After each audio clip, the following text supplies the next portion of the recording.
Hey there, friends, and welcome once again to another installment of Strange Planet. And it is a far stranger planet than we could possibly understand. On this episode, the legend of Boggy Creek. But first, if you'd like to get a little bit deeper into Strange Planet and become a premium subscriber, it's real easy to do. Just click on the link in the episode notes. You get access to commercial-free listening, special bonus episodes produced exclusively for premium subscribers, 2 a month.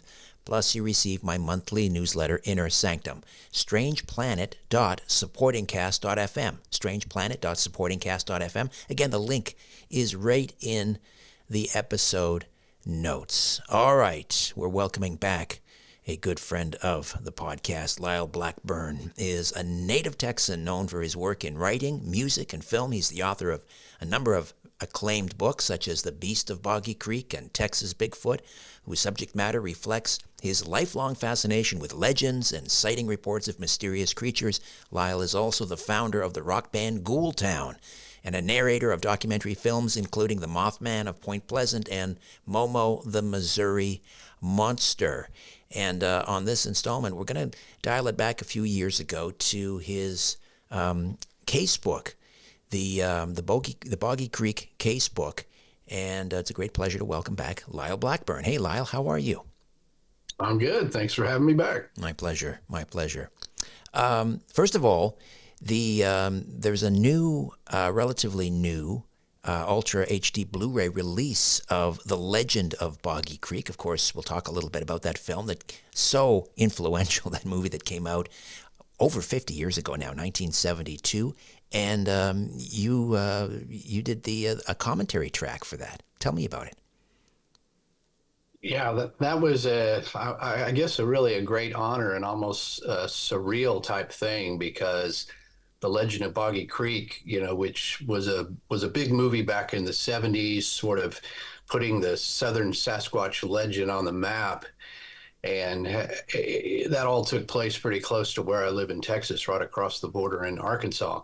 And so that being such an influence on me in pursuing these cryptid cases, later in life, I really never thought that the movie would get a remastering and sort of a re-release so many years later. But I was lucky enough to be a part of kind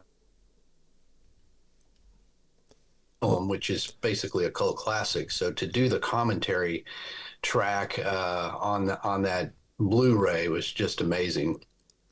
All right, so for those not familiar with The Legend of Boggy Creek and the Boggy Creek case, just give us kind of an overview, a brief overview. So essentially, the case of the Boggy Creek Monster, also known as the Fouke Monster, named for the little town of Fouke, Arkansas, which is in the southwest corner, close to the border of Texas and Louisiana.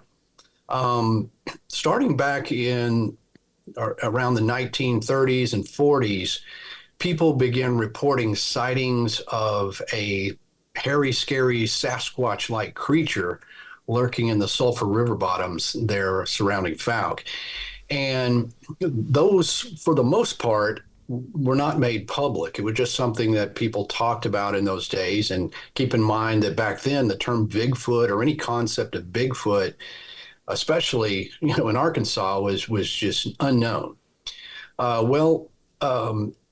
That kind of culminated into the early 1970s, in which sightings did make the newspaper in the Texarkana Gazette, which sort of ignited this sort of wave of reports and older stories coming forth.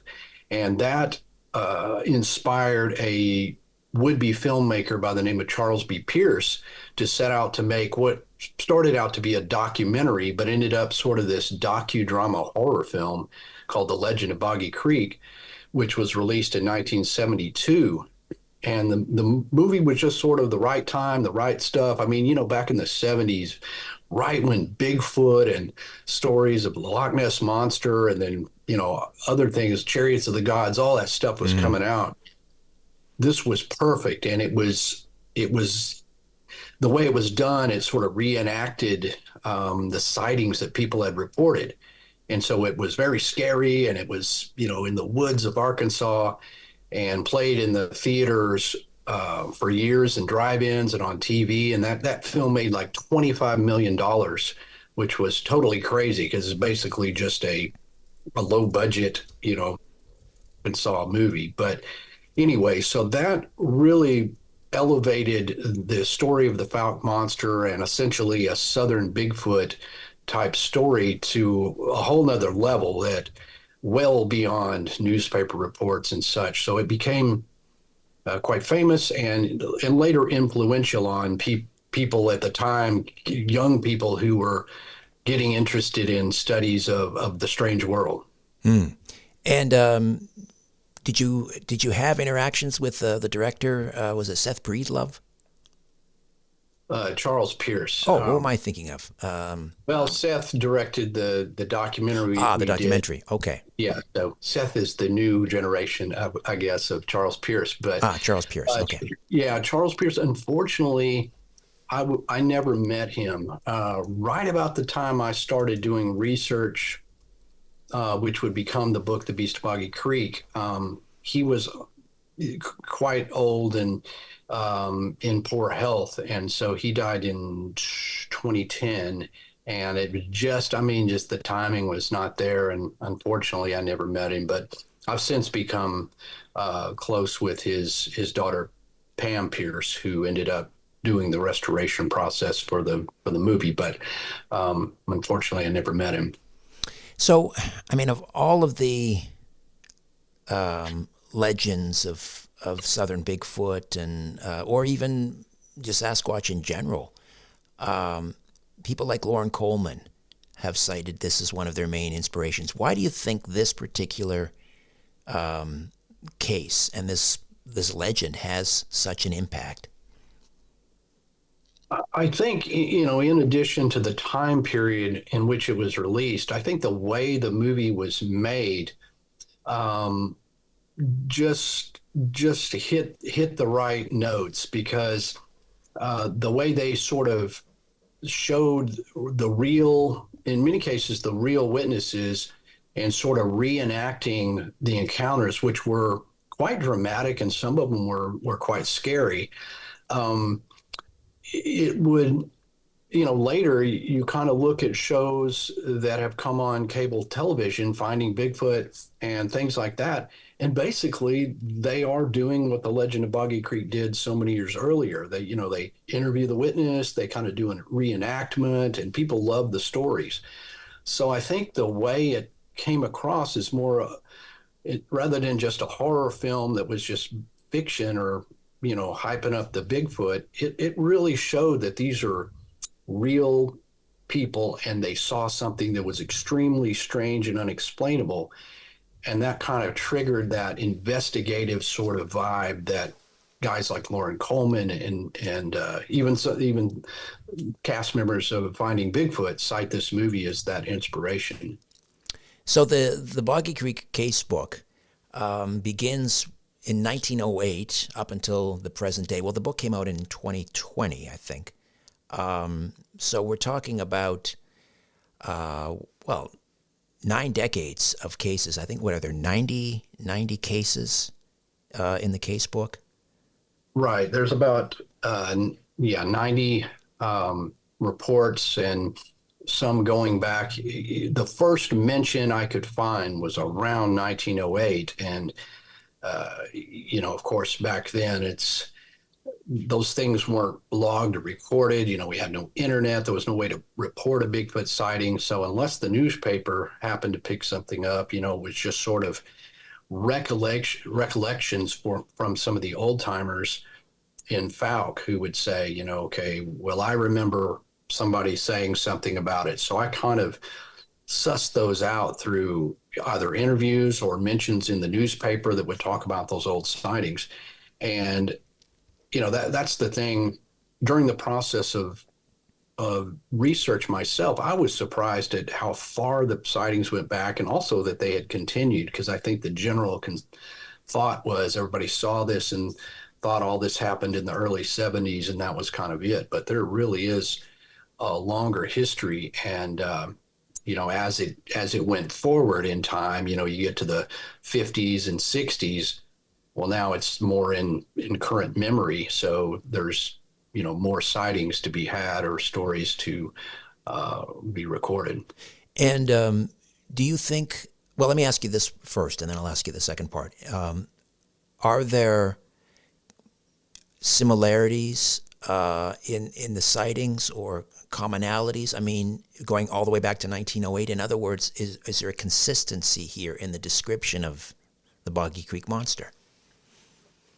Yes, I do think there's a consistency, and I think that to me lends some credibility that, it wasn't just some sort of, flash in the pan type thing. People have reported the same type of creature, and it would be described as something that stood 6 or 7 feet tall, covered in hair, had the ability to walk upright.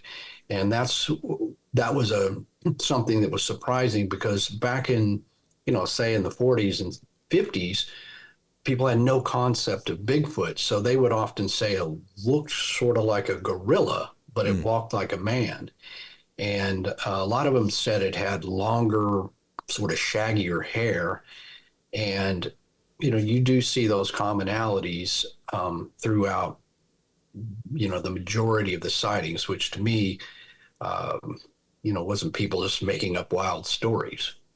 Right. That was my second question about the fact that the cases go back so far, and then there is this consistency that just lends credibility to the whole story. How many of the 90 cases were you able to actually, I don't know, kind of track down and investigate for yourself? I would say probably at least a third of those that I was able to speak to somebody, in many cases, the first person witness, and in a few cases, perhaps the son of a woman who had a sighting back in the 60s or something that, was no longer with us. And it was quite a chore, really, to track down all those sporadic newspaper reports. And luckily, I spoke to a gentleman that runs a historical museum in Miller County, Arkansas there. And he has an interest in this. Now, whether, he was kind of on the fence about the reality of the creature and such, but he felt very much like this is of historical value. And it certainly is, because if you go to the town of Fouke, that's just, it's so known for that. So luckily, through him and others, I was able to sort of get these people to talk that wouldn't have normally spoken about it, or just kind of kept it to themselves and their family, or just in the general Fouke area. So luckily, I was able to, to interview people. And in some cases, some of the most dramatic sightings that have occurred in the 80s, 90s, and on, where I had a witness to interview, and sometimes gotten to know their whole family. That really, for me, was the thing that convinced me something is really going on here, Can you share let's say, one of the more exceptional eyewitness accounts that you investigated? Yes, and there's so many of those. One that really stands out to me, and one that when I started going up to Fouke and kind of getting to know the locals and research, several people had said, you need to talk to this guy, Terry Sutton, whose family has lived here a long time. And Terry is a guy that everybody, believes is a trustworthy guy, who had a really kind of frightening experience when he was younger. So I actually found his father, who still lived in Fouke, and, told him I'm writing a book. And he told me the story, and then later put me in touch with Terry, who had never really told anybody about this. And he said that this was back in 1981. So by this time, of course, most people know of the legend of Boggy Creek and guys who lived there. It might be in the back of your mind, but, you kind of were like, okay, whatever, he's a young teenager. Well, their property, backs up along the Sulphur River, and there's a lot of woods there. It's a big chunk of private property, and they have a pond on it. And Terry was fishing there one evening. And as he was fishing, he heard something kind of walking around. This was February, so there's some leaves on the ground, something crunching around. He heard some strange noises, which he thought the neighbor's bull may have gotten out and gotten on their property.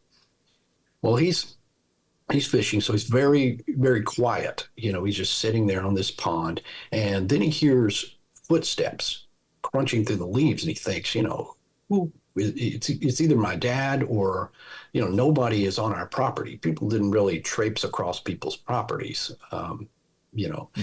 And so he said, as he was sitting there, he heard something that came up over a small embankment and was walking sort of, you could see it from the side. And he said, I was maybe 60 feet from this thing. He said, I was sitting there and it didn't notice me or see me or turn its head.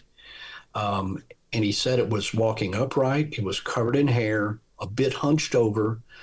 He said he was about 6 foot tall. He said it looked as tall as me or taller. And he said this thing was absolutely unbelievable. He saw it, it's getting dusk, but it's enough light. He said the thing walked up and then walked over another bankment down into a ravine, and never noticed him or looked if it did. And at that moment, it sort of was, everything was just the reality of this, of, oh my God, I literally just saw, I guess, the Fouke Monster. And he said, just the chills that ran over him, and then the fear. So he paddled to the edge of the pond and jumped out and kind of made some noise. And he heard the footsteps stopped, and he waited there, and then he heard the footsteps kind of take off running. And at that point, he just ran for the house, and was met by his father. He was just in a panic. But the credibility of his story and the fact that he had never really shared with anybody, he was unsure, people don't believe you. And getting to know his family, I absolutely can tell you, I can't prove what the guy saw, and we can't say exactly what that entity is, but he absolutely saw something, and it's something that's unexplainable. Well, over the years, I'm sure you've developed kind of a BS meter. I think I have. When you're talking to people about their experiences, did he get emotional? Because I would imagine if this really happened, that would potentially change your whole life, have you question everything. And you might even exhibit, signs of like PTSD or something like that. Post-traumatic distress syndrome. Anything like that from Terry Sutton? Yes, he did. You could see just sort of that emotion of reliving this. And when I interviewed him the first time by phone, and then when he came down, he had since moved away from Fouke, but he came to Fouke and was able to interview him on the property by the pond. And that further reinforced for me, you could see that emotion, and he was just sort of, you could tell that this was an instance in life that did play this pivotal role of just, he questioned, what could be out there. And again, those kind of things, especially with the BS meter, you tend to be able to get a feel, but when you can meet the people in person and especially go over the sighting, I'm like, that's just, if all the other sightings I ever interview people about are BS, that is enough right there. That one right there, to me, says, okay, it wasn't a person in a costume, and it was not a figment of imagination. What was it? Lyle, we'll take a quick time out. Back with more on the Boggy Creek Monster. Stay with us. Hi there. If you want to watch the rest of these episodes, please head over to my Rumble channel, Richard Serrett's Strange Planet. You can watch complete episodes there. New, complete, unedited episodes drop every Monday, Wednesday, and Friday. Again, the Rumble channel is Richard Serrett's Strange Planet. In the meantime, I want to thank you for supporting this YouTube channel all of these years. However, the problem is I never know when I'm going to run afoul of the censors at YouTube. I never know when I'm going to end up in YouTube jail. There doesn't seem to be any rhyme or reason. And in fact, 2 more strikes and this YouTube channel will be taken down altogether. So help me fight big tech censorship, enjoy the complete unedited episodes, and join the rest of the Strange Planet community over on Rumble. Again, Richard Serrett's Strange Planet on rumble.com. See you over there.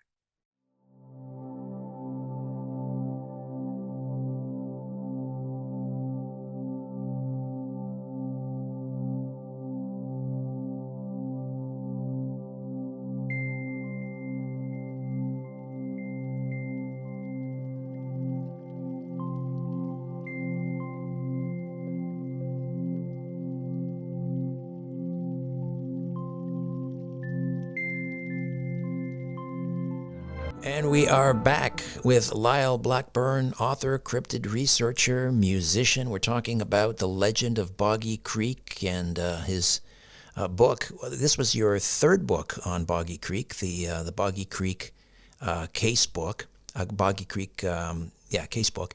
And we were just talking about your interview with Terry Sutton in Fouke, Arkansas. I'm wondering, though, like we have the Fouke Monster, we have Boggy Creek, or sometimes known as the Boggy Creek Monster or Fouke Monster. We've got other sightings of Bigfoot in Texas and throughout the southern United States. We've got Momo, the monster in Missouri, which you've written about as well. Could they all be the same creature, or do you think we're talking about, I don't know, different varieties or different species? Yeah, certainly. That's something I get asked about frequently. And when you sort of analyze the sightings in detail, I think there are a lot of similarities and there are some differences. I mean, generally, Bigfoot is described as this very tall, upright creature that can walk on 2 legs. It's said to have, a footprint with 5 toes.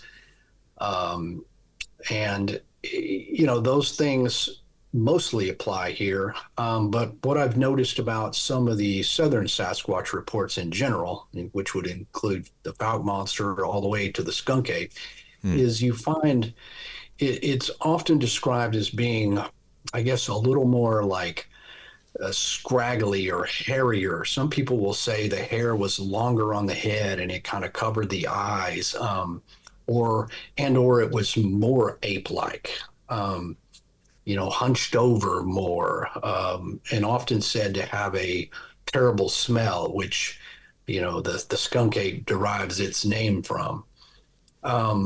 So, I think there could be some differences, and it could be simply that we have basically one type species of unknown hominid that's out there. But depending on where they live, I mean, the environment of this sort of southern swampy, humid, hot environments is different than, say, the Pacific Northwest, where a Bigfoot stories really originated. And oftentimes you do see differences, like, say, bears that live in those colder mountainous environments tend to be bigger. If you see a bear in East Texas, and there are some here, they tend to be smaller, based on what there would be as far as food and habitat. So it's hard to say, without having a specimen, obviously, to examine of these ape-like creatures to really be that detailed and to say. But speculation, I think, would be that they're related in some ways and they had spread out across North America at some time. And then depending on where they survived and flourished, those differences came out. and with one larger sort of characteristic in that the Fouke Monster was said to have three toes. Ah, like Which, Momo. right. And you find that in a lot of these, I guess, more southern or Midwest Bigfoot reports. And the thing about it just further deepens the puzzle because three toes doesn't seem like something biologically that makes sense for a huge creature. Yeah, like you assuming these are, flesh and bone creatures, they would be subject to the same kinds of, I don't know, micro evolutionary forces like adaptation. But yeah, like you say, okay, why the three toes? What is the advantage there for them? Given that the terrain that they're occupying. Right. It would seemingly give them no advantage because to balance and such is why primates have five digits. We do. Um, but you could say, well, there could be a reason for this because if three-toed tracks have been found, you're talking about a very small population, conceivably, of these creatures. So the inbreeding stuff like that will register in fingers and toes, the number of those injuries. I mean, you're talking about swamps. I mean, I've been down in those swamps many times. There's alligators, venomous snakes. There's all sorts of things that could cause an injury. But the thing is, in Fouke, there's actually been tracks found that show three, four, and five Mm. toes. So could be dependent on the individual. But I think that there is three toes, typically it would be something that's not uh, normal. It would be something for an individual that has a deformation. Are there a lot of reliable or credible plaster cast footprints of Boggy Creek, given, again, that this creature inhabits the swamps? Well, there have been a number of tracks cast in that area and in general, Arkansas and Texas and the associated regions. The Fouke Monster, and one of the reasons the three-toed thing is very famous is because in the Legend of Boggy Creek they dramatize this instance where a farmer there had actually found, this happened in real life, and in June of 1971, found a line of bizarre three-toed tracks going through a freshly plowed bean field, right, I mean, feet from Boggy Creek itself. And those were cast by some of the local residents there, which I find pretty neat because there's no concept of Bigfoot research now. We go in the woods and carry casting materials. Well, back then they had to call call a woman who had some experience with crafts to bring some plaster of Paris down there to cast these tracks. And those are the three-toed tracks that were sort of dramatized in the film. And then subsequent tracks have been found. There was a five-toed track found by a guy in 2004 that I found to be a quite credible backstory, and the cast looks pretty good. And over the years, I've seen what could be tracks, which included almost like a three-toed track, which was partially submerged in a puddle. And then recently, I saw a pretty big possible track that it was a bit washed out by rain, but it looked like it had more than three toes. So, the case the case is out on that. I don't know. Could you share another story from the Boggy Creek casebook? Maybe, well, it goes up to 2020 roughly. Maybe a more recent one that stands out. Yes, these are the ones that I get that people, I can interview them much closer to the event, which is obviously helpful because it's fresh in their mind. But but there was one about one of the best ones happened around see, this would have been 2011. A girl who had been in Fouke studying with a friend for her college test um, had left around midnight to drive home, and they had heard some dogs barking, some kind of disturbance going on outside the home, and just think, oh, whatever. A lot of times there could be some wild animals coming through there, and it upsets the pets. So no, nothing out of the ordinary. But she was driving along and coincidentally not far from Boggy Creek, and she's by herself. It's around midnight, and in the headlights, she sees a tall figure standing by a hay bale on one side of the road. And as she slowed down but kind of kept going, the thing darted across the road right in front of the car, within feet, enough for her to get a really, really good look at it. And it then jumped over a ditch and ran off into the woods.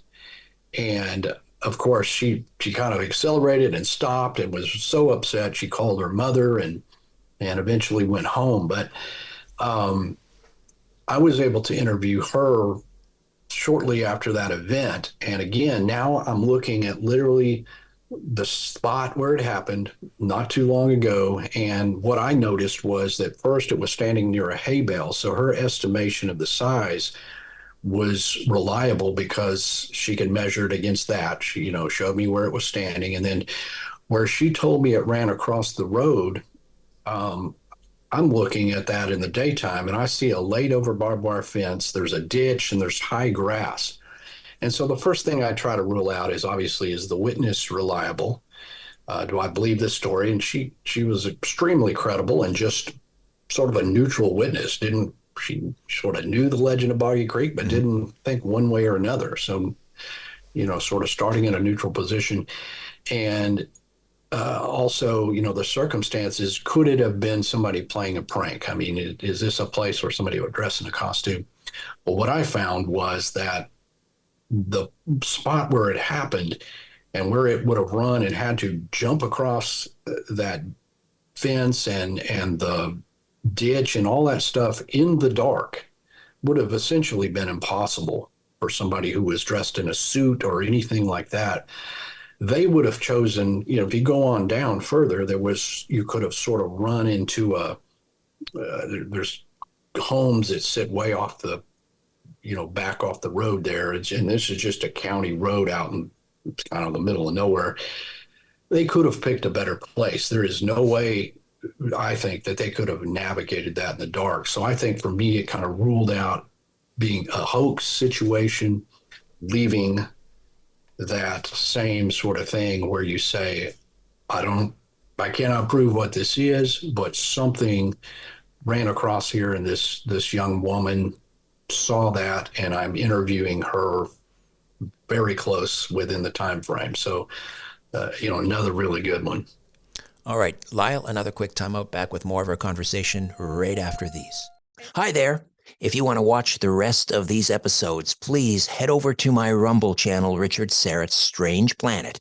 You can watch complete episodes there. New, complete, unedited episodes drop every Monday, Wednesday, and Friday. Again, the Rumble channel is Richard Serrett's Strange Planet. In the meantime, I want to thank you for supporting this YouTube channel all of these years. However, the problem is I never know when I'm going to run afoul of the censors at YouTube.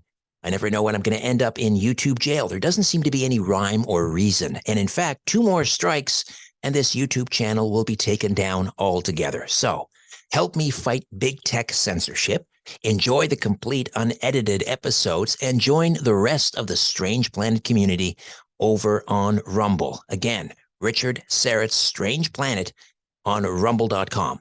See you over there.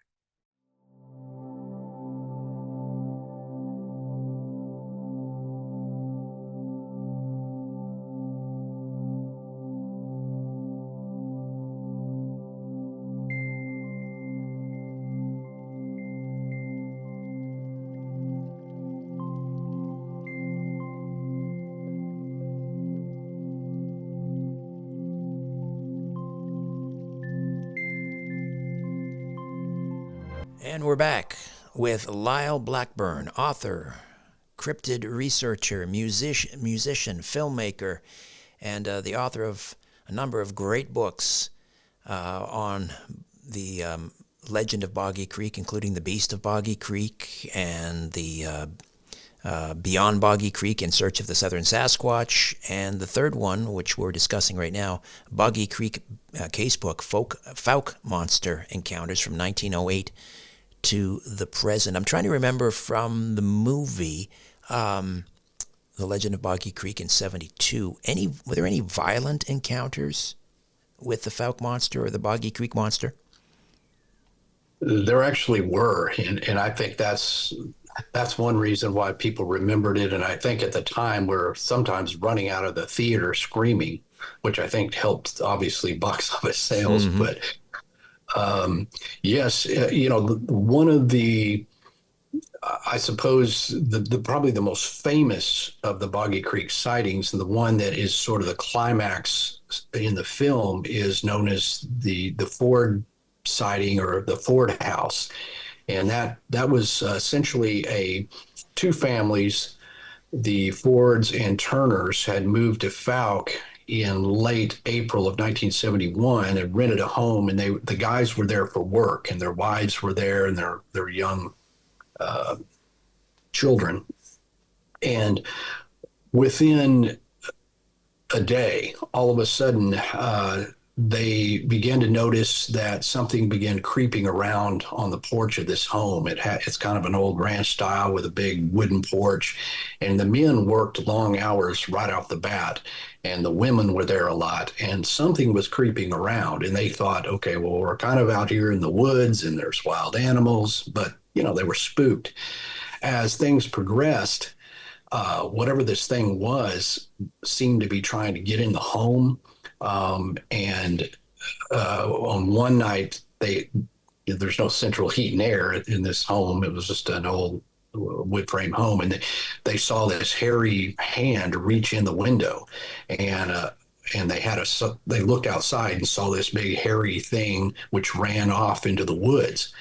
Well, they borrow a shotgun from the landlord, and they call the constable, and this ends up on a Saturday night there in early May, in which this thing came back, and this time the guys were home, and it was creeping around on the porch, and they got a look at it, and they're like, it's some kind of thing or a creature. We don't know what this is. So they took the shotgun and the flashlights, ran outside, and whatever it was ran off the porch and ran down into the woods, and they just trying to shoot it. They started shooting at it. And as they were doing this, they shot, and it kind of gets quiet, and they thought, okay, have we hit it?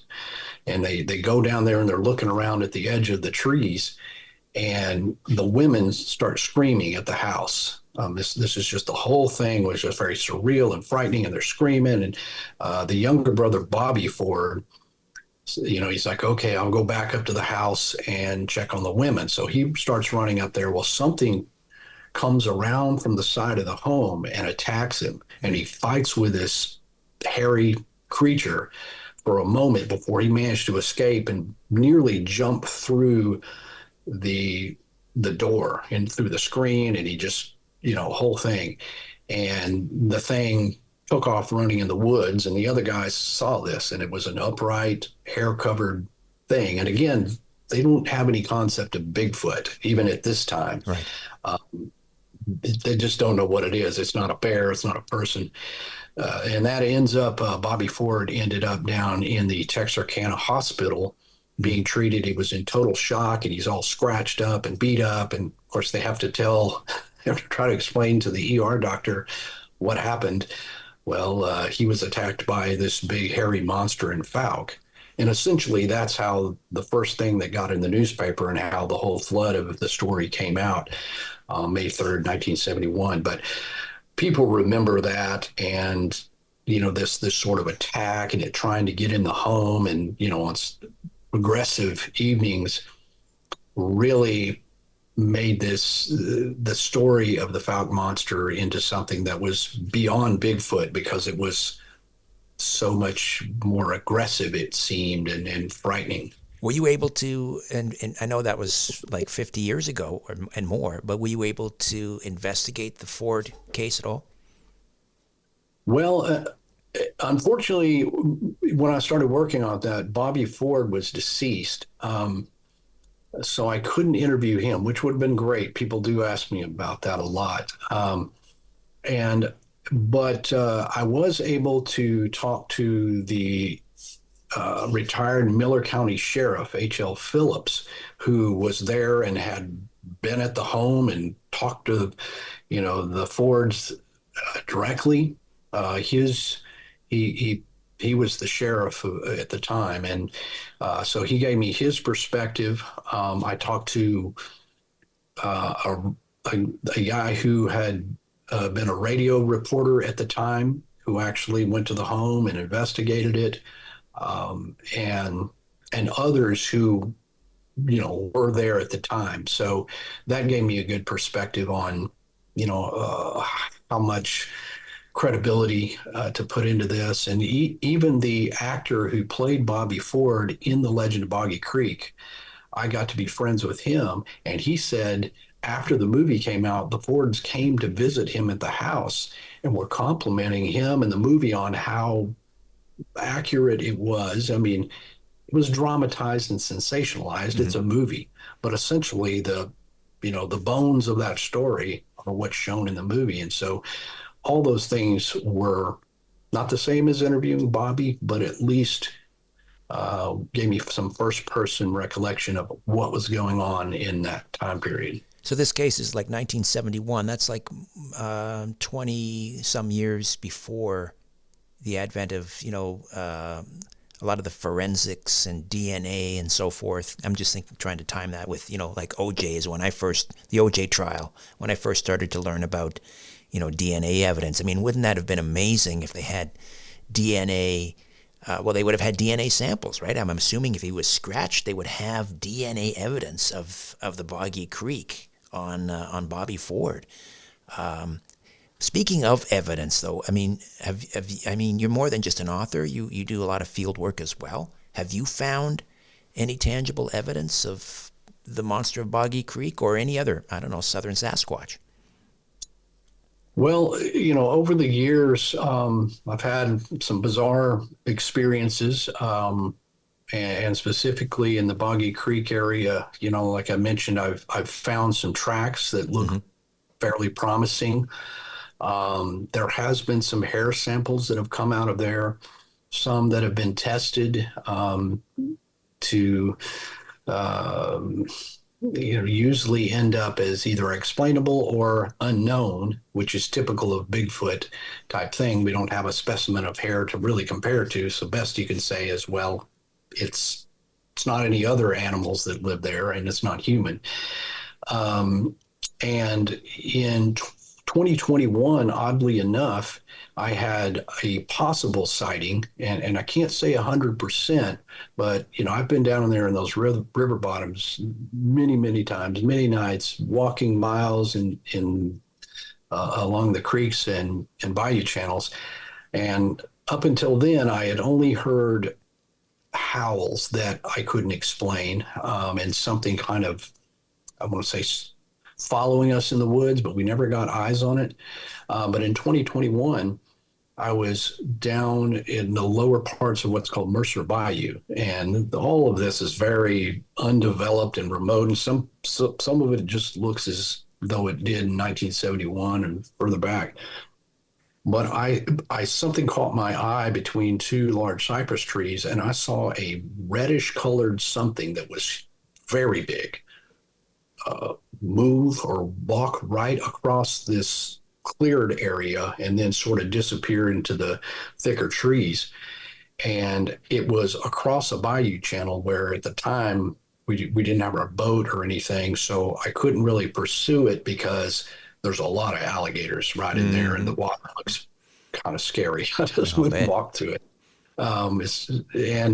And so I wasn't able to I mean, I probably would have just run after this thing. I don't know, but the kicker was, and the fact that it was very reddish, almost orangish in coloration, is not your typical description of the creature. Though some people have said that what they saw looked had a reddish or brown reddish color, and this is the crazy part is I had been in in Fouke in the downtown at this place called the Monster Mart, which is this amazing looking, almost a convenience store, but we have like a small museum there. And I was talking to a local who said he had seen what he believed was the creature not weeks before run across a road where there was a lot of sightings. And he said to him, it looked kind of like an orangutan or something. That's the way he tried to describe it. And then this was probably not 30 minutes later, I'm on the bayou and I see this reddish Mm-hmm. colored thing. Um, so by process of elimination of where it was, there's no houses there. There's really no access unless you have a boat. It's so swampy there. I've been down there for more than a decade, and I've never seen a person over there. So that's why I can say it's a possible sighting, but you're always ready for the next one. It's like sort of like you can't get enough. You really want to get out there, and of course, interviewing countless people, over the years, and you want that for yourself. I believe there's something going on, and I believe in the credibility, but you of course want to see it yourself. So I'm always looking for the next possibility to see this creature. Well, we're just days away from the Fouke Monster Festival. What's that? April 26th and 27th. You're going to be there, I assume. Yes, that's an event that's been going on for several years now, and over the years, there's been all sorts of incarnations of festivals that have gone on in this little, very small town of Fouke. Called various things, Monster Days and Boggy Creek Festival. But the latest that's been ongoing for 5 or more years is the Fouke Monster Festival, and it's just sort of people can come to town and. I'm always a keynote speaker there and presenting whatever the latest or talking about the infinite details of the legend of Boggy Creek and just we do bus tours and around some of the sighting areas and places that were shown in the film. So it's an amazing thing, and people love it, and we give them a chance to come to town and see this little bitty town and this little bitty creek with a huge legend. And if people want more information on the festival, can they get that at lyleblackburn.com? Yes, there's links to that, from my website, and I also have a website called foukemonster.net, and that has collections of information on the Fouke Monster and a sightings log and other things, and that has a festival page. So any way you can come to me from that, you can find out the information. Fantastic. All right. Well, you enjoy Fouke Monster Festival, and thanks for hanging out. It's been great to talk to you again. Absolutely. Thank you. Hi there. If you want to watch the rest of these episodes, please head over to my Rumble channel, Richard Serrett's Strange Planet. You can watch complete episodes there. New, complete, unedited episodes drop every Monday, Wednesday, and Friday. Again, the Rumble channel is Richard Serrett's Strange Planet. In the meantime, I want to thank you for supporting this YouTube channel all of these years. However, the problem is I never know when I'm going to run afoul of the censors at YouTube. I never know when I'm going to end up in YouTube jail. There doesn't seem to be any rhyme or reason. And in fact, 2 more strikes and this YouTube channel will be taken down altogether. So help me fight big tech censorship, enjoy the complete unedited episodes, and join the rest of the Strange Planet community over on Rumble. Again, Richard Serrett's Strange Planet on rumble.com. See you over there.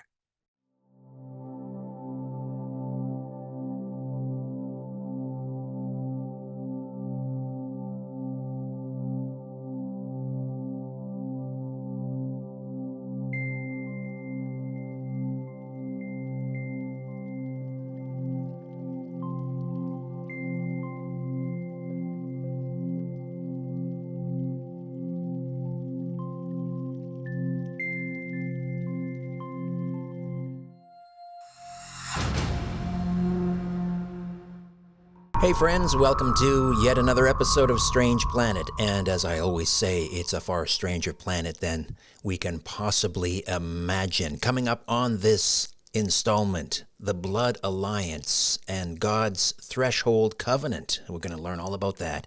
But first, if you'd like to get a little deeper into Strange Planet and become a premium subscriber, it's real easy to do. Just click on the link in the episode notes, strangeplanet.supportingcast.fm, and you gain access to commercial-free listening, special bonus episodes, 2 per month actually, that are produced exclusively for premium subscribers, and you receive my monthly newsletter, Inner Sanctum. Again, the link is in the episode notes, strangeplanet.supportingcast.fm.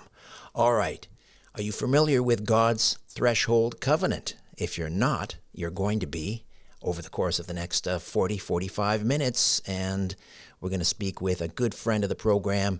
It's been a while. Great to have him back. Carl Gallups is the longtime senior pastor of Hickory Hammock Baptist Church in Florida. He's the author of numerous bestsellers, too numerous to mention. Masquerade, Prepare for the Greatest Con Job in History, The Summoning, Preparing for the Days of Noah, The Yeshua Protocol, Be Thou Prepared When the Lions Roar. And he's written the foreword for a brand new book and also contributed a number of chapters. It's called Blood Alliance, The Attack on Yeshua's Threshold Covenant and Its Impact on You in the Midst of Our Prophetic Times, written by Messianic Rabbi Zev Porat. And great to have Carl Gallups back on Strange Planet. Hey, Carl, how are you? Richard Serrett, I'm doing great, my friend. I'm just honored to be here with you, and I'm really looking forward to talking about this. This is a fascinating and very relevant topic. So introduce my listeners to Rabbi Zev Porat. Yeah, Rabbi Zev Porat, he and I have been in ministry together, I mean deeply together, doing television, radio, traveling, tours of Israel together, and so many other things for helping each other write books. I wrote some chapters for this book and the foreword, all at his request, and he has written chapters for some of my books and at my request. So that's our connection. He's been in ministry for a good while, has a huge worldwide audience, people that subscribe to his newsletters and the videos he produces. It's an amazing ministry. But Zev Porat was born and raised in Israel, speaks Hebrew as his first language. He speaks English beautifully. In fact, his father was such an important rabbi that they put him in the United States for a while. He had a huge synagogue on the West Coast, also a school, but he sent Zev to American schools, English schools. Zev couldn't speak a word of English, and he just put him in the schools. And he said, "What am I going to do, Father?" He said, learn it, sink or swim. And so now Zev has a great command of the English language and even has a little bit of an English accent. Doesn't have a very thick Israeli accent. Oh, he can use it. But when he's speaking on TV and radio, a lot of times people don't even realize he's from Israel. But he's just this great guy. Anyway, his father, his grandfather, his great-grandfather were all important rabbis. In fact, they were members of the Dayan, which is the judicial system of the rabbinical courts connected to the Israeli government. They were judges. And so he's so affiliated with Ariel Sharon slept in his grandparents' house. I mean, he's deeply connected to all these. Yitzhak Kaduri, the most famous rabbi that's ever lived in Israel, was a personal friend of his father and his grandfather. Zev knew him as a kid. He came to their home. I mean, these kinds of connections. Zev, on his mother's side, there are people in her family that have held extremely high positions in the Israeli government and in Benjamin Netanyahu's government. So he's connected to the government. He was in the IDF as an officer. He's connected to the rabbinical understanding. He was born and raised in Bnei Barak, one of the most Orthodox cities on the planet. Nothing but basically a big gated community for distinguished rabbis. That's what he was raised in. He even went to the Sanhedrin school to become a certified Sanhedrin rabbi. But in the midst of all of that, and it's a long story, and I won't bore your audience with this, but it's supernatural, it's powerful, it's in the book, the first few chapters. But he came to Yeshua HaMashiach, Hebrew for Jesus Christ as Lord and Savior, through a lengthy process, truly born again, amazing man. He's leading Jews to the Lord left and right. The chief rabbi of Ashdod in Israel. Zev was just in that area ministering to people. The guy saw him, came to him, said, "Who are you? What are you doing?" Zev told him who he was, and he said, "Oh, are you members of the Peratt family? You know, all the judges and everything?" "Yes." And he said, "Well, what are you doing?" And so he sits down and witnesses to the chief rabbi of Ashdod. This is all recorded on video, and it's in his newsletter. We've made videos about it. We've done interviews. So I'm not making this up. The chief rabbi, within hours, gave his life to Yeshua on a bench. And Zev told him, he said, "Are you serious about this now, brother? This is going to change your life."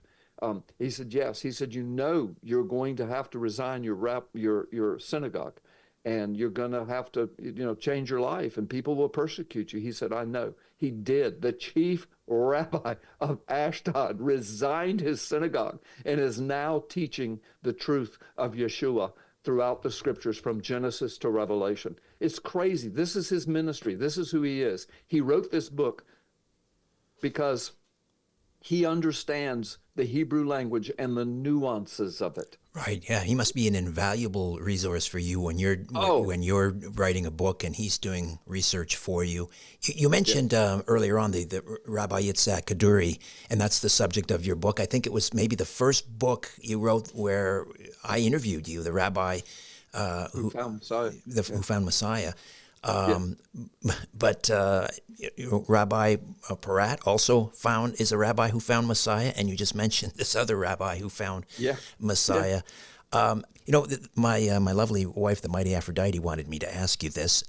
We're big friends of big fans rather. I don't know him, but we're big fans of Dennis Prager, and he writes these wonderful books about books of the Old Testament, the first 5 books, the Torah, and his interpretation and so forth, and so knowledgeable.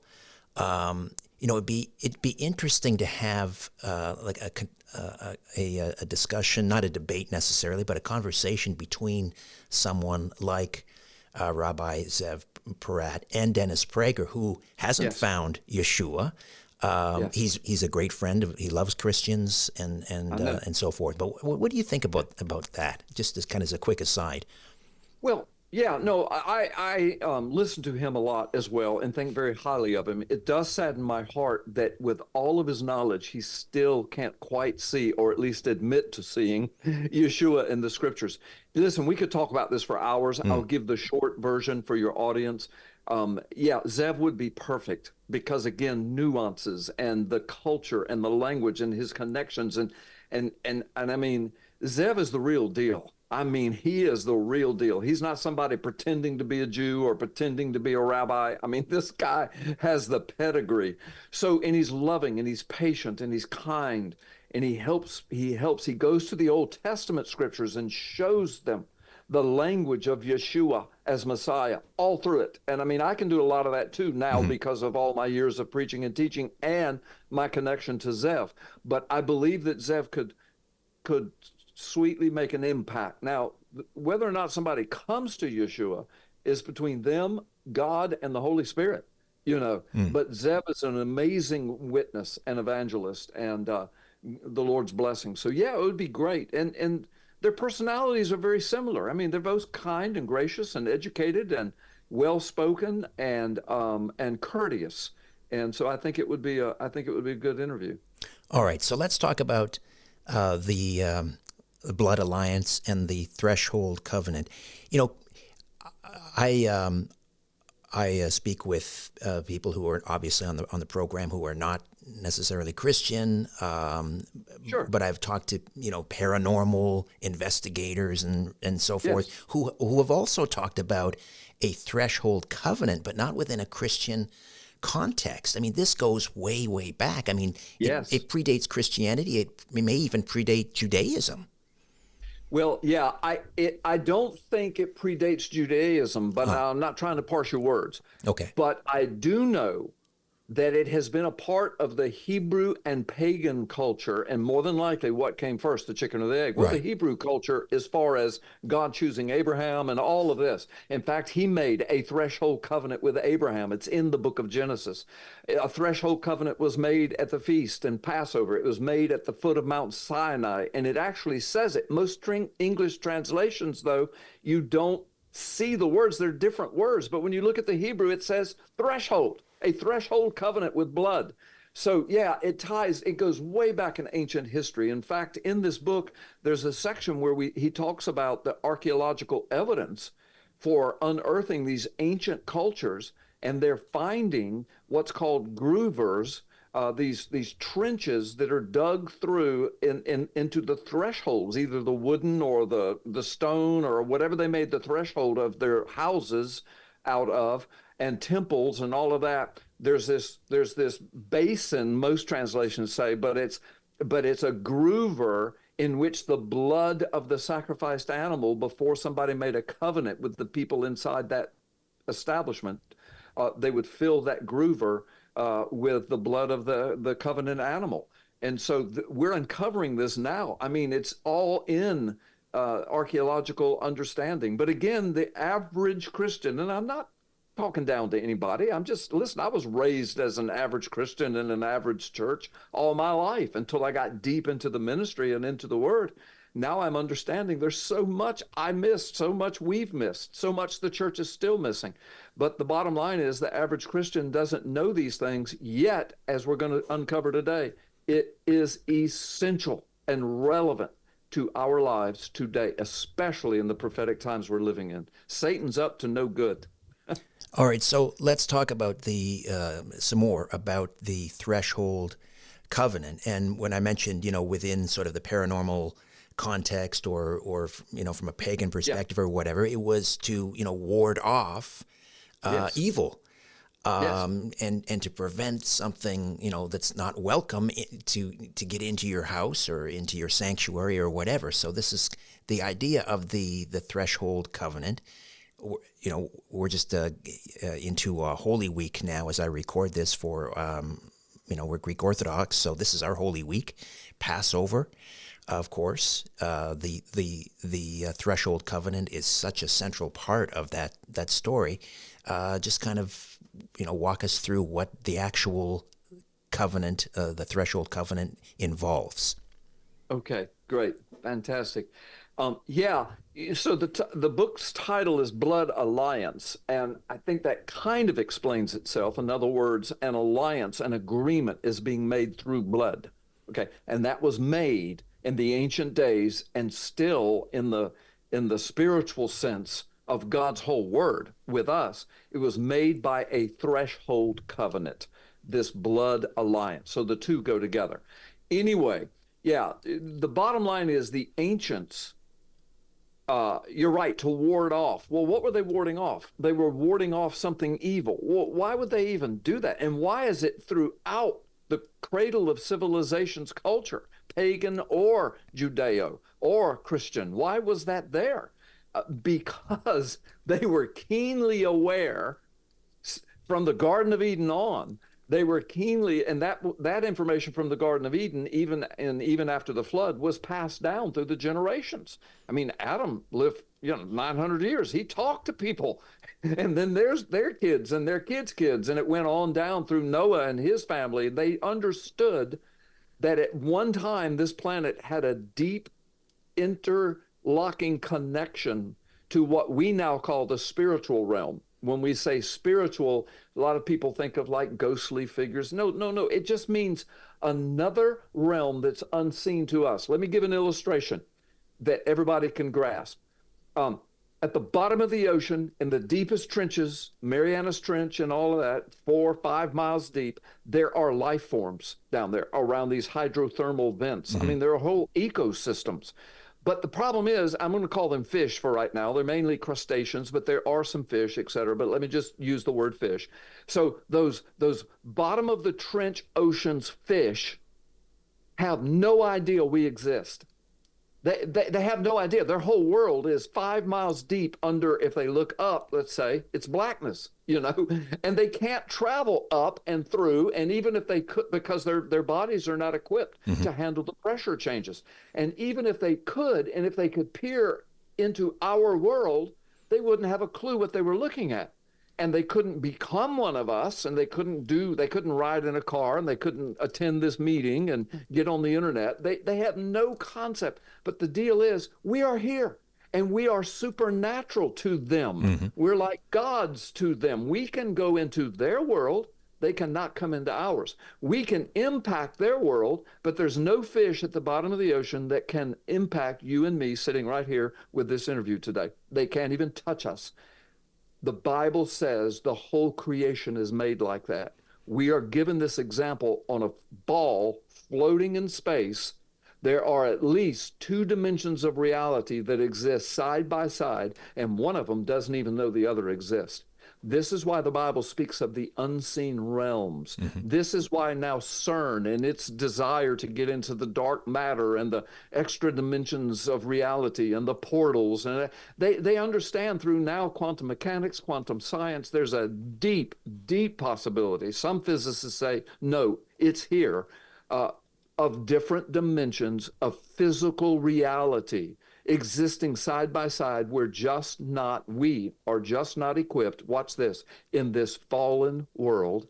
See, before the fall, we were equipped, like the angels, to go back and forth, like the demonic, the prince of the power of the air. Paul writes, listen, our battle is not against flesh and blood, Ephesians 6. In other words, yeah, we see stuff in flesh and blood, politics, wars, all that. He said, but no, the power behind it, the manipulation behind it is in the unseen realms. It's like fish. If we dump a bunch of poison down there around their hydrothermal vent, we've impacted them. But they don't know where it came from. They don't have a clue. They explain it with everything other than what really happened. We came from above the surface. We came into their world. We dumped poison and we left. They don't have a clue. They just know everybody's dying and everything's, falling in their midst. The Bible says it's exactly the same in the whole universal structure. From the beginning of the Garden of Eden to the fall, from the creation to the fall in Genesis 3, right into the book of Revelation, where it speaks of everything else, everything being made new again, everything being brought back together under the head Jesus Christ. From Genesis to Revelation, it speaks of these truths. The blood alliance, the threshold covenant, is deeply connected to all of that, because God says in his word in so many different ways, listen, if you're going to be a part of the restored creation, you have to covenant with me. I first covenanted with you by I performed the blood alliance. I myself, God says on that day, Zechariah 12, you will look upon me whom you have pierced, but you will mourn for him as an only son. He's speaking interdimensionally. He's speaking in that language. And so he's saying, I paid the price. I shed the blood. Now you can step over that threshold and come into my Father's house, Jesus said. Nobody comes into my Father's house. Nobody steps over that threshold lest they come through me. I am the door. So that's how it's all tied together. That might have been a lengthy explanation, but a lot of people don't understand this. Well, let's go back.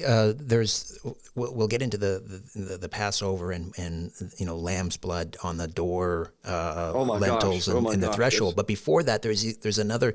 I guess the first covenant with blood between God and Abraham.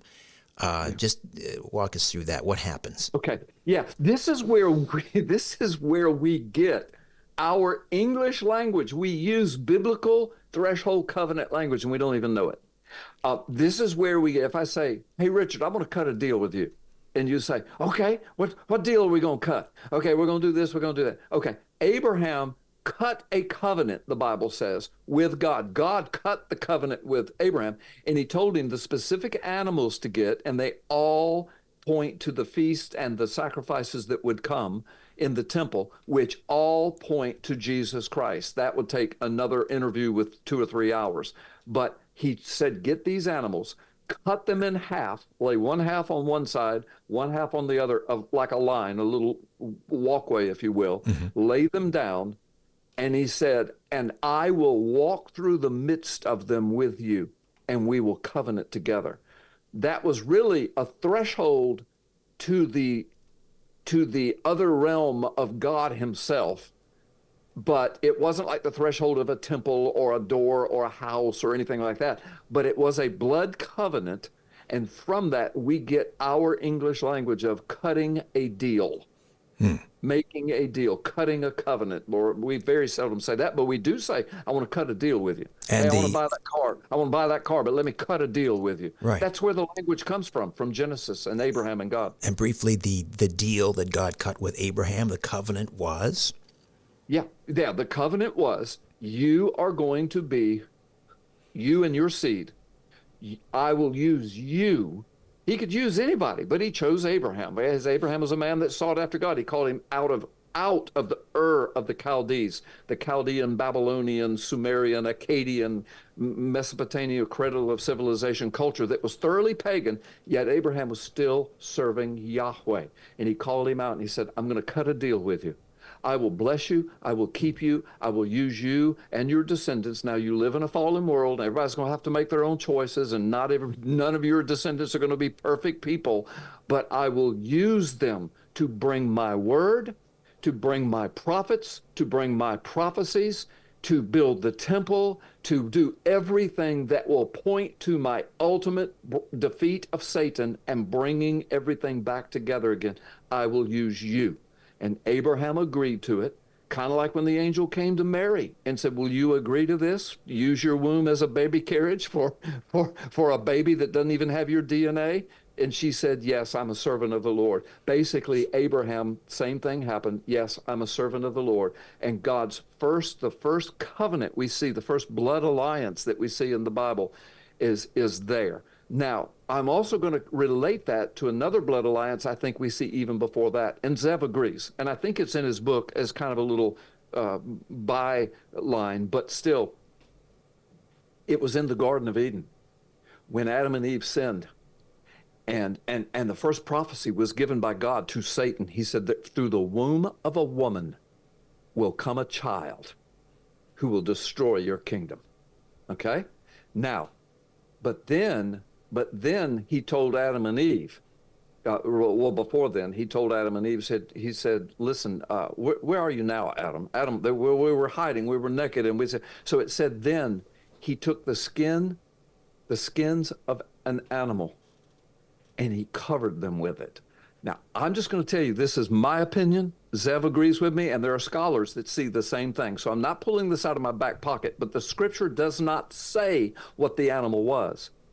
But right after that, you run into Abraham's blood alliance, and the animal of a lamb was included.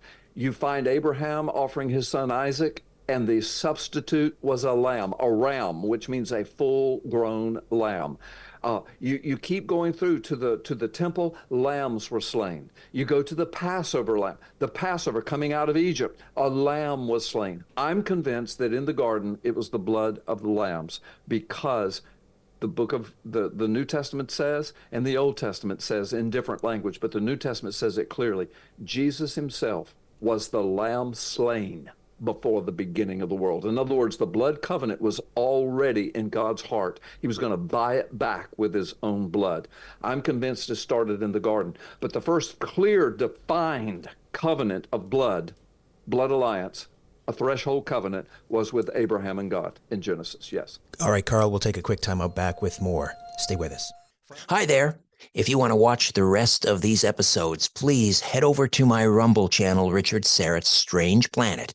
You can watch complete episodes there. New, complete, unedited episodes drop every Monday, Wednesday, and Friday. Again, the Rumble channel is Richard Syrett's Strange Planet. In the meantime, I want to thank you for supporting this YouTube channel all of these years. However, the problem is I never know when I'm going to run afoul of the censors at YouTube. I never know when I'm going to end up in YouTube jail. There doesn't seem to be any rhyme or reason. And in fact, 2 more strikes and this YouTube channel will be taken down altogether. So help me fight big tech censorship, enjoy the complete unedited episodes, and join the rest of the Strange Planet community over on Rumble. Again, Richard Syrett's Strange Planet on rumble.com. See you over there.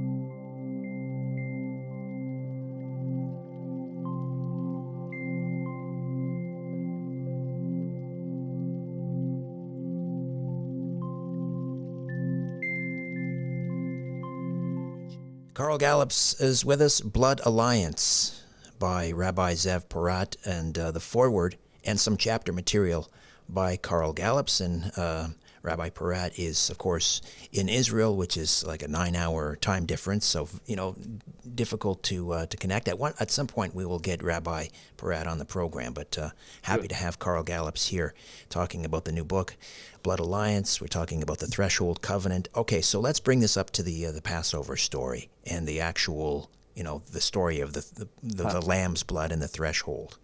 Yeah, thank you.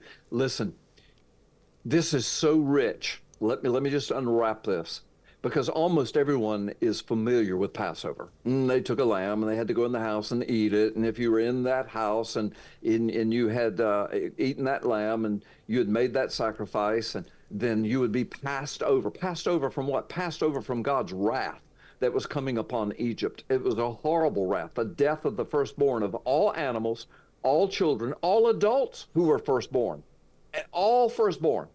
And the whole thing, look at this, the firstborn. What did God himself sacrifice? His firstborn son.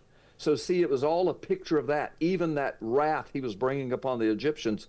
And so, but in order for the Israelites to escape the wrath of God, they had to perform this ritual that Moses had received from God and did it. Now, it was in very close alliance, if you will, to the pagan rituals, but God uses it not because it's pagan, but because it was first his ritual, and Satan used it, copied it to get the people to connect with the gods, little g, the demonic that were masquerading as gods. That's why God's first commandment is, thou shalt have no other gods, little g, before you.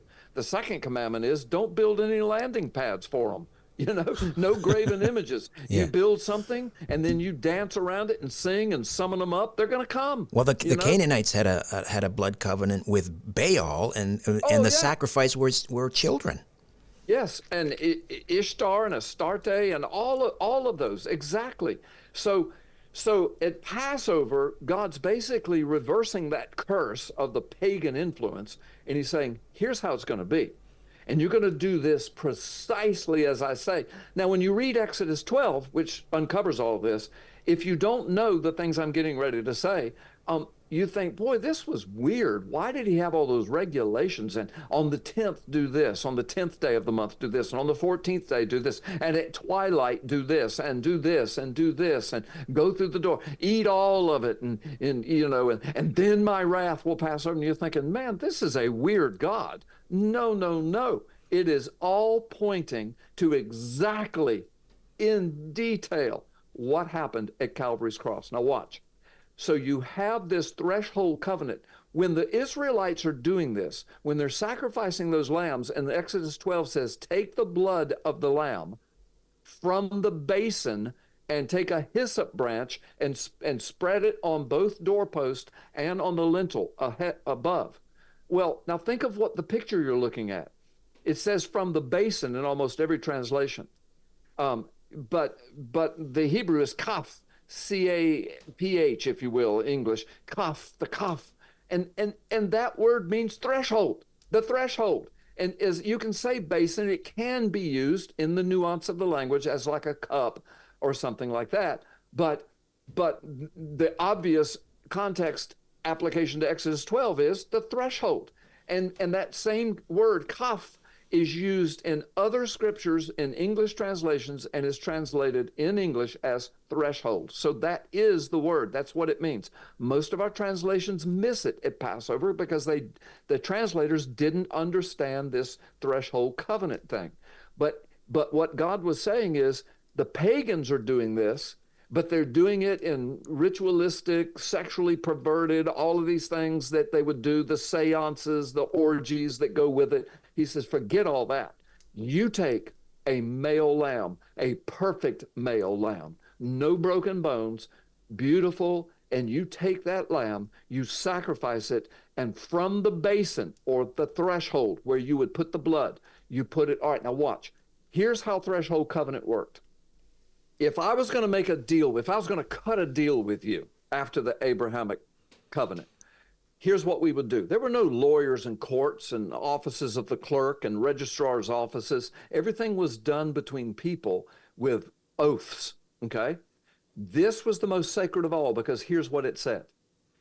I will take, if I'm going to make a deal with you, and I will take one of my best animals. The pagans would choose whatever they wanted, but let's just use God now. You take a lamb. I'm going to take a lamb. I'm going to take one of my newborn, beautiful, young, perfect lambs, not an old scraggly one, but the best one, the one that could bring me the most money, the most joy to my family, a good meal. I'm going to take that one and sacrifice it for you.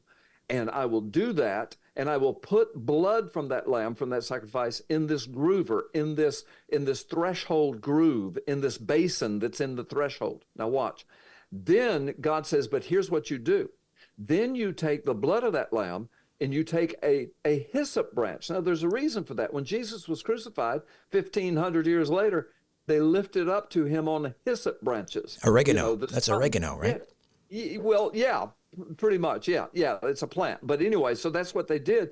But they used that, and you put the blood on the doorpost and on the lintel, the top. You've already got blood in the basin, and then there's a door you go through. What are you looking at? Well, they had no idea. They knew that what they were doing was a ritual in the world of that day, but now it was being changed. It was being purified. It was being very specific. But the picture that was painted, brother, watch. The blood is put on that door frame in the shape of a cross, in the shape of the blood-stained cross. Jesus with his crown of thorns, his head, his whole body beaten, blood everywhere. From the head, the blood's dripping down. From the nails in the hands, the blood's there. At the bottom, his feet are nailed. The blood is there. And then Jesus said, and I am the door. Nobody comes into the Father's house unless you come through me. So in order to have God's wrath passed over them and to free them and take them into the promised land, they had to go through the blood of the lamb. They had to cross over. They had to agree. And then they had to go through this door and come into that house under the blood of the lamb. That's the gospel, brother. And then you would be saved. That's the gospel, but it was ancient. Well, anyway, so if you and I were going to cut a deal, I would take a lamb, my perfect lamb, I would sacrifice it, and then when you came to that doorstep that night and you were invited for dinner, and it would be that lamb, you would eat that lamb with me, and we'd have a banquet. But we're going to make a deal, maybe let's say a marriage deal between your daughter and my son or whatever, or I'm going to buy land from you, or you're going to buy land from me, whatever it was. We would make a blood alliance together, a threshold covenant. When you got to my door, I would open it. Jesus said, behold, I stand at the door and I knock. And if you would open it, I would come in and eat with you. That's blood covenant language. That's right there. It's been in the book of Revelation for thousands of years, and most people don't even see. He says, and I would come in and I would eat that deal with you, that meal with you. I would cut a deal with you. I will make a covenant with you, but you've got to open the door for me so I can come into your house. You're on the outside. I want to come in now and be the master of your house. I will come in and do this covenant. So you would come in, but you have to willingly step over the threshold. And then that is a sign I'm agreeing with you, Carl. Now let's eat. We would eat the meal, and we would drink the cup of the covenant, which is what Jesus did with his disciples at Passover. He took the cup, okay? We would drink the cup of the covenant, and the deal was set. Now, you say, well, how do you enforce the deal? In the ancient world, when you stepped over that blood, you were saying this, may it be done to me as it was done to this lamb if I break this covenant. In other words, it was a covenant unto death, of shedding of blood. You're signing it with blood. It doesn't have to be your blood, but it has to be that sacrificial substitute. And that's how those covenants were made. Threshold covenant. Listen, there are a lot of books that go back to the 1800s written about this, and some of your audience will already know about threshold covenants. But in a minute, we're going to get into the application of this to our lives in this prophetic time, what Satan's up to, what God's up to, and what we need to be up to. Just anyway, archaeologically speaking, when you look at houses, and lentils and are made out of wood often, so they may not exist anymore. But the actual threshold, the basin or the grooves in the, do we see those archaeologically in the grooves in the thresholds of houses in that region? Yes. It's just something that was done in all houses when you made it. Yes, in almost all houses. I mean, I guess if you didn't want one, you wouldn't have to have one. But yeah, a lot of them they're uncovering and finding these groovers, and they were in stone. The thresholds were sometimes stone. If it's sometimes wood, but whatever you made it out of. There was even, by the Roman time, there was even a form of concrete, and even before then. So yes, I mean, it's a very rudimentary form, but yes, that's how it would be done. And we are uncovering those. There are pictures of them on the internet. There's an artist rendering of it in Zev's book, and then there's a link where you can go to the internet and actually look at real pictures. Since he didn't have the copyright to them, we just put an artist rendering in there. He did. I'm saying we because I was a part of helping him with everything. But yeah. So yes, it's known to archaeologists. Well, I'm not, and Zev is not pulling this out of his back pocket. Right. I mean, especially I would imagine if you were taking it out of the context of Christianity, if you were a business person and you needed to cut a deal or you needed to make an oath over a contract, you would have these grooves in the threshold of your business or your house, right? You're bringing people in, and this was just amazing. All right, Another quick timeout. Carl, back with more of our conversation right after this. Hi there. If you want to watch the rest of these episodes, please head over to my Rumble channel, Richard Serrett's Strange Planet. You can watch complete episodes there. New, complete, unedited episodes drop every Monday, Wednesday, and Friday. Again, the Rumble channel is Richard Serrett's Strange Planet. In the meantime, I want to thank you for supporting this YouTube channel all of these years. However, the problem is I never know when I'm going to run afoul of the censors at YouTube. I never know when I'm going to end up in YouTube jail. There doesn't seem to be any rhyme or reason. And in fact, 2 more strikes and this YouTube channel will be taken down altogether. So help me fight big tech censorship, enjoy the complete unedited episodes, and join the rest of the Strange Planet community over on Rumble. Again, Richard Serrett's Strange Planet on rumble.com. See you over there.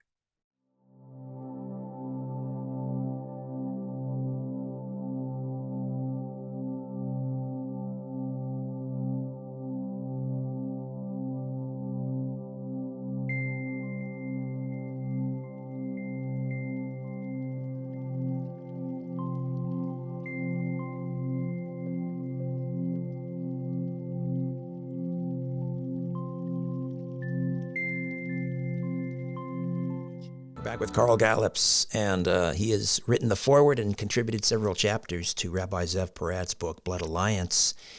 So do you want to talk about the 7 feasts of Leviticus and what this has to do with the 7 feasts, the Blood Alliance or the covenant threshold? Yeah. The 7 feasts of Leviticus 23. That's where we're first introduced to them. It starts with observing the Sabbath, and that's interesting because it also is called a feast. So there are 8, but that one is the umbrella over the whole thing. By the time you get to the New Testament, we read in the book of Hebrews, chapter 4, if you are in Jesus Christ, you are keeping the Sabbath. Jesus said, "Come unto me, and I will give you rest." That word in Hebrew is Sabbat. I will give you Sabbat. I am the Lord of the Sabbat. The Sabbat was made for man. Man was not made for the Sabbat. I am the Sabbat. So anyway, so there's that. And that's why that's the first thing mentioned, because all of the feasts are fulfilled in Jesus Christ and or will be completely fulfilled at his returning. And I'll go through them quickly in a second to show that. But the first feast of the 7, the umbrella is Jesus himself. It's all about Jesus, is what Leviticus 23 is trying to tell us. But they would have had no idea of that then. They were to do those things. Those things are called holy convocations, or the feast is called a moed, which means a feast and partying type situation. Then it says holy convocation. This is to be a holy convocation. That word in Hebrew means a rehearsal. A rehearsal. It's like a wedding. You have a wedding, that's the real deal. But before that, you have a rehearsal that's almost like the real deal. Mm-hmm. I mean, you rehearse it. It's like it's the real deal, but it's not. It's a little more jovial. It's a little, you got to party with it and everything, and a feast that goes with it, the rehearsal dinner and all that. That's what those feasts are. Okay, they're called rehearsals. Holy convocations is usually what it says in the English, and but the Hebrew word means a rehearsal. So what's it a rehearsal for? For the ultimate fulfillment, for the marriage. Well, what is that? That's when Jesus fulfills it all, and then we become a part of the body of Christ and the marriage supper of the Lamb with those who belong to him in the book of Revelation. And he's the bridegroom. He's the bridegroom. Yeah, he's the bridegroom. So here we are with all of this language right before us now on the after all of this is fulfilled in Jesus, we can go back to these scriptures and say, oh my gosh, it was there all along. That's how God hid it from the eyes of those who could not see until the fulfillment. Then you go back and look, not only does it enrich your whole life in the Lord, but you can now see that the Word of God, there's no other book on the planet like it.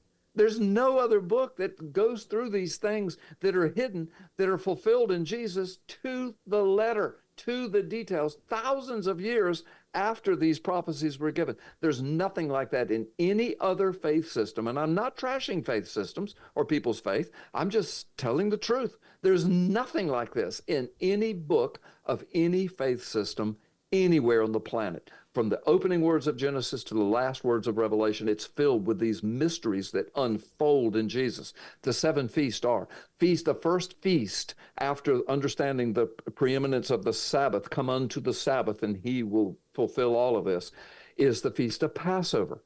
Exodus 12, God says, this is going to be your first month, the month of Nisan. You choose your lamb on the 10th, you slaughter it on the 14th. That's exactly what happened in the crucifixion week of Jesus. He came into Jerusalem on the 10th. The people praised him, chose their lamb. By the 14th, they were saying, crucify him, crucify him. By that afternoon, he said, it is finished, and the lamb was done. He was finished on the 14th. And it says, slaughter your lamb at twilight, at 3 o'clock. Listen, the Talmud, the Mishnah, Josephus, History of the Jews, they all say that twilight began at 3 o'clock. And they're not even referring to Jesus' crucifixion.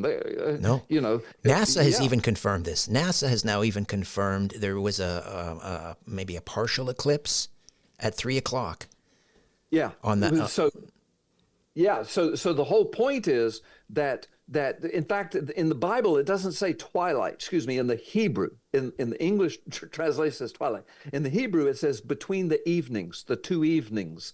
And the Jews understood their whole way of keeping time was different. Their way was from 6 p.m. to 6 p.m. Ours is from midnight to midnight, etc. I don't want to confuse your audience over this, but when it says between the 2 evenings, they understood that evening, which started at 6 p.m., the sun goes down. The 2 or 3 hours before that, that's when everything is waning. The sun is waning. It's almost on the horizon. Everything's getting darker slowly, very slowly, almost indiscernible at first. But they set the time because they understood. They set it at what we would now call 3 p.m. They didn't call it 3 p.m. They called it the 9th hour, okay? But at 3 p.m., and at the 9th hour, Jesus said it is finished. Between the evenings, the Lamb of God was slain. So Passover, the resurrection, Feast of First Fruits, the Feast of Unleavened Bread, the Feast of First Fruits, all of that, those 3 go together. They're in the same week. And so you had Jesus, who became the Passover lamb. He is the Feast of Unleavened Bread, which starts the next day, because that's when God took them out of Egypt, because Jesus is the bread. He is the bread without leaven, without sin. And then early on the morning of the first day of the week, they found the tomb empty. That was the Feast of First Fruits. By the time you get to the New Testament, you hear Jesus, he is our lamb. He is our Passover lamb. Paul talks about this. The other gospel writers talk about it. He is the bread without yeast. He is our bread. Jesus said, I am the bread of life. I am the bread that came down from heaven. He is the firstborn from among the dead. He is the first fruits from the grave. The New Testament says all this. Then the next thing that happens is the Feast of Pentecost. 50 days later, after all of that, is the birthing of the church. Jesus said, go to Jerusalem and wait for me. In a specific time, I will give the Holy Spirit, the church will be born, and you will take the gospel into all the world. Well, 50 days later, the church is born, this magnificent event. The curse of Babel, confusing the languages, was now reversed. They all understood each other. Right. I mean, he was showing them his supernatural presence. I'm the one that confused the languages of the world, but I can also put them back together again for the sake of my gospel. And we see that happen. Also, at the foot of Mount Sinai, when they were given the law, on that day, Moses came down from the mountain, and there was Aaron dancing around a fire with 3,000 people that were worshiping a demon god, a bull. And now there's 1.5 million people that are there that came out of Egypt, but 3,000 is not that big of a crowd, but 3,000 people, if it's your children or your mama, your daddy, your grandparents, that's huge. So 3,000 people were put to death that day. At Pentecost, when the church was born, 3,000 people were saved and came into the kingdom. At Babel, God confused the language. When the church was born, the language was unconfused, so the gospel could go forth. I mean, brother, the scripture's just filled with this covenant keeping, these blood alliances under the blood of the Lamb, what God will do. And the parallels, again, the parallels between well, not parallels, I mean, these are exact fulfillments of the Old and the New Testament. Yes, yes. And so what happens after Feast of Pentecost then, of the 7 feasts, is the Feast of Trumpets and Atonement and Tabernacles, the last 3. Those are the fall feast. Well, the Feast of Trumpets, it's all through the New Testament, right into the book of Revelation, the vision of the 7 trumpets of God. And on the last trumpet, the mystery of God will be revealed. In the book of Revelation, it says that. You compare that with what Paul says in 1 Corinthians 15, he says, behold, I'll tell you the mystery. At the blowing of the last trumpet, we will all be changed. Matthew 24, Jesus says to his disciples, he said, listen, and on that day, the Son of Man will call to the angels and gather his elect from 4 corners of the earth. There will be a blast from heaven, a trumpet blast from heaven.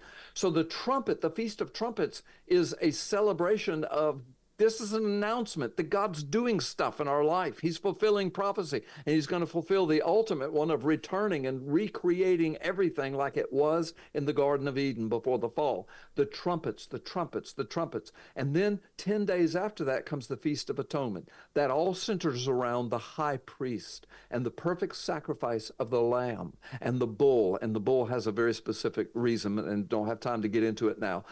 And the high priest has to do it perfectly, and he has to wash himself. And if he does it right, and if the people have been repenting in those 10 days, to this day, the Jews call it the 10 days of awe when they celebrate this high holy day of Yom Kippur. It's not really called a feast. Yom means the day. Kippur means of covering. The day of atonement, the day of covering. Covering of what? By the blood of the Lamb. It's all connected back to Passover. But the high priest has to do it perfectly. He has to wash himself of all of his sin. Well, who's the fulfillment of all of this? Jesus. He is the great high priest. He had no sin. He did everything perfectly. He's offered himself as the Lamb of God. And now all of those who are under the blood of the Lamb will now tabernacle with him forever. That's the last feast. Tabernacle. Watch this. Let me show you how that feast is connected to Jesus coming in the first place. John chapter 1. In the beginning was the Word. The Word was with God. The Word was God. And that Word became flesh and dwelt among us. So that declaration of the opening chapter of John declares Jesus is God in the flesh. God who slipped in furtively into the creation to pay the price for our sin. That's why Zechariah 12, God says 400 years before the crucifixion, on that day you will look upon me whom you have pierced. But you will mourn for him as an only son. You will call him the only Son of God, but you're looking at me.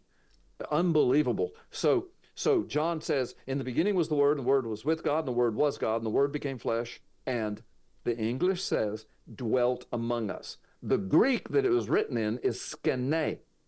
The translation of that is, it is a synonym of the Hebrew word tabernacled among us. So God once again tabernacled, which is what the Feast of Tabernacles is about. Now, in the last days, when the Son of Man returns, we will tabernacle with him forever. So you see, some of these feasts have multiple fulfillments, Yeah. but the greatest fulfillment of them all are in Jesus Christ. That's what the feasts are about. Every one of them are thresholds.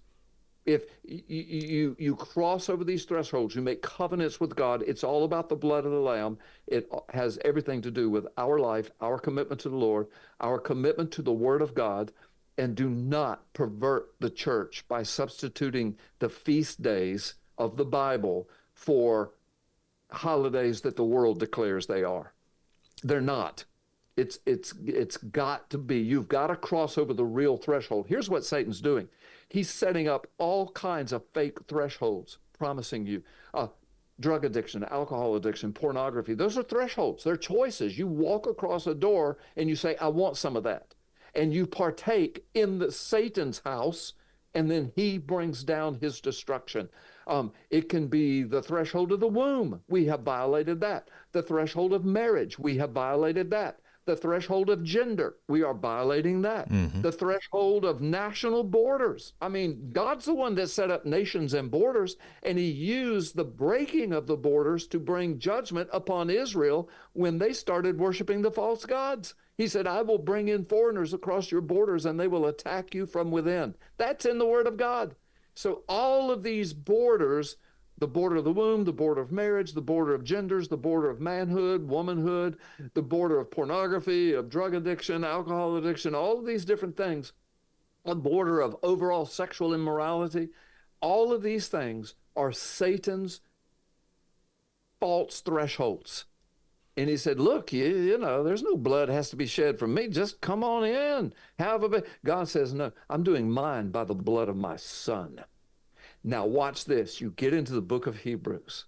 Here's another threshold language. When I say this, your audience is going to go, oh my gosh, there it is. I've never noticed that before. You get into the book of Hebrews and it says, once you have tasted of the things of God. Now I'm paraphrasing until I get to the threshold. Once you have tasted of the things of God, you've seen the Holy Spirit, you've experienced his power, you've seen what God is doing. Once you have tasted from that, if you turn from that, there's no forgiveness for your sins. That's not about losing your salvation. Listen to what he's saying. He's saying, because then you have crucified the Son of God all over, watch this, and you have trampled on the blood under your feet. He's saying, I set up a threshold covenant at Passover. It's in the groover, the blood of the Lamb. My Son is there. You broke the deal. If the door is open and you peek inside and you see the power, you see the glory, you see it, but instead of stepping over and coming in, you take your foot and stomp on it and twist your foot on the blood and say, I don't want that. He said, there's no forgiveness for you. That's the only way to cut a deal with God, is to come across that threshold into the house of God. Does that make sense, brother? It does. It does. You know, in it's everywhere. Eastern culture, everywhere. that's Eastern culture as well. That's considered an insult. If you're welcomed into someone's house and you stomp all over the threshold, I mean, that's just a note. That's a cultural, faux pas, big time. And that's why it's connected back to that. It's connected. And listen, think about this. When the Jews, the Hebrews, were doing this in Egypt on that night, the Bible says that when they went out, there were 600 and something thousand men that went out from the Hebrews. Well, with women and children, now you're over 1 million. Then it says, and there were many others from the nations that went out with them as well. In other words, Egypt culture was like our culture, America, Canada. There are people from all over the world that are citizens of Canada, citizens of the United States. Okay, Egypt was the same way. So some of these Hebrews had worked side by side with them. Some of them had probably married some of them. So there were people, there were Gentiles and Jews together coming out. If they would come under that blood, there was no other way. They had to believe the message of the gospel. You got to get under the blood of the Lamb that's in the shape of a cross and come through the door and eat that lamb, partake in that lamb. Jesus said, unless you eat my flesh and drink my blood, you will have no part of me. That's what he was referring to. That's more threshold covenant language. We look at that now in 2024 in the Canadian and American culture, in the Western culture, and we say, what's he talking about? Cannibalism? That's stupid. Why would he say that? He was talking about threshold covenant. You come in, you eat that lamb. In the drinking of the blood means you immerse yourself in that. You walk across it. You agree with the blood. You drink of the cup of the covenant. That's what he was talking about. And so on that night when they came out, and it was Jews and Gentiles together. I mean, the Bible says that, and many others. And they all were under the same blood. It's a picture of Ephesians 2, where Paul says now in these last days, Jews and Gentiles under the blood of Jesus, there's more threshold covenant, become the new temple, the one new man, he calls them. And he calls them the new temple of God. You are it. You are the fulfillment. You are a part of the body of Christ. And more than that, it says throughout the New Testament, you are now a part, watch this, of the household of God. Zev opens his book with an illustration of, watch this, you and I are good friends. I've been to Canada. I've preached conferences up there with you at your gracious invitation. We've done interviews for years together. Yes. So, but I've never been in your house. You've never been in mine. True. I know about your family, and I'm not going to say that before the world. I know your children, of them, and your wife, and all of that. We often exchange greetings. How are your kids? How are you family? What's going on in their life? We know each other. But watch. We've never been in each other's house. If I were to come to Canada and you invited me into your home and I accepted, that would change everything. Same thing if you came here. Why? Because once I cross the threshold of your door, I'm now in another dimension that I've never been in. Oh, I know the one that lives there and dwells there, but I don't know him until I step into his living room, until I eat at his table, until I'm with his kids and I'm hugging them, and I appropriately hug your wife, and we're eating and drinking together. And now I'm in Richard Serrett's house. That's why Jesus said, nobody comes into my Father's house unless they come through me. My blood, I'm the door, I'm the lamb, my blood is in the groover, my blood's in the shape of the cross, you come through me. Same thing if you came to my house. Then we are now intimately connected because we've been in each other's houses. I know that's a simplistic illustration, but no, think it's very about powerful. It. It's very powerful. If I never come into your house, and I'm not trying to invite myself in, this is an illustration. But if I never do that, we can still know each other. But I am not a part of your family in that way. And even when I come into your house, think of this. Until I am really connected with you, there are even rooms in your house that are still off limits to me. See, I don't go into the master bedroom. Right. I don't go into your children's bedrooms. I don't go into the pantry area or the laundry room unless we're really good friends. And, now I'm having to stay in your house while I'm there for 3 weeks, and I get to know your whole family, and I got to wash my clothes, and I go into the bathroom, and maybe your kids with the doors open. I'm playing a game on the floor with them, and those kinds of things. Then we're more and more intimate. What did Jesus say about my Father's house? In my Father's house are many, and some translations say mansions, but the room is dwelling places, rooms. There are many rooms. In other words, he's saying, you can really get to know me. And plus, at the restitution of all things, I'm going to take you on journeys you've never seen before, you've never dreamed. Paul said that. He was caught up. He said, I'm telling you, your mind can't conceive. Your eyes never seen. Your ears have never heard what lies ahead for those that love the Lord. I don't know what's going to happen, brother, but I liken it to the angels now. They were already created before our creation was created. The book of Job says that. They were there. They were, in fact, even the book of Genesis has that language. God said, come, let us go make a man. And he didn't mean they had creative abilities. He meant, come with me. You're going to see. It's like we get on a bus and I'm driving and I say, let's us go get a pizza and I'll pay for it. Well, that doesn't mean you're just on the ride. So when God said, let us go. And so in Job, it says, and the angels shouted for joy. Job, were you there when I created the universe and the angels, the sons of God in Hebrew, the B'nai Elohim? Were you there when they shouted for joy? Were you there? No, you weren't there. See, he already had a creation.